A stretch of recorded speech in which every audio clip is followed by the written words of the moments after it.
के रामायण की तुलना करते हुए या उससे कंपीट करते हुए कुछ ग्रंथ लिखे गए हैं और कुछ ग्रंथ उस परंपरा में लिखे गए हैं जिसमें तुलसीदास ने रामायण लेखन की शुरुआत हिंदी में की थी। उनके बारे में थोड़ा जान लेते हैं। पहला आएगा सबसे पहले केशवदास और उनकी रामचंद्रिका। केशवदास और उनकी रामचंद्रिका। रामचंद्र की चंद्रिका बरनत हूं बहुछंद कहते हैं केशवदास।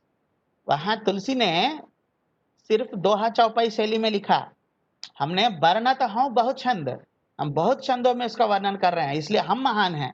केशवदास ने तुलसी से होड़ लेकर इसकी रचना की थी। ठीक है। उसके बाद सेनापति कवित्त रत्नाकर। कवित्त रत्नाकर, इसका मतलब कवित्त, छंद है कवित्त, कवित्त रत्नाकर।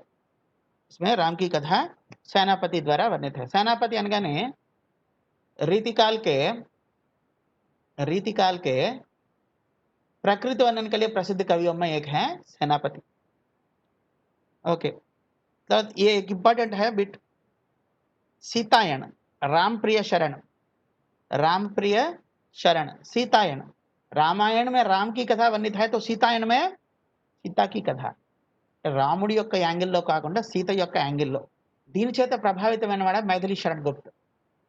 మైథిలి శరణ్ గుప్త్ ఆయన ఏంటి రాస్తారు, साकेत रास्ताడు చూసారా, आधुनिक तुलसी जिनको कहा जाता है वो मैथिली शरण गुप्त को प्रेरणा इससे मिली। ठीक है। कलानिधि ने रामायण सूचीनामा लिखा। गुरु गोविंद सिंह ने गोविंद रामायण, गुरु गोविंद सिंह सिखों के गुरु। श्रीधर ने रामचरित लिखा। महाराज विश्वनाथ सिंह ने आनंद रघुनंदन नाटक, చాలా इंपॉर्टेंट अम्मा अड़ुतुंटाडु, आनंद रघुनंदन చాలా इंपॉर्टेंट। इनके साथ कुछ अन्य ग्रंथ भी हैं इनके, आनंद रामायण, गीता, रघुनंदन आदि, लेकिन सबसे इंपॉर्टेंट है आनंद रघुनंदन। और सुंदरदास ने हनुमान चरित लिखा।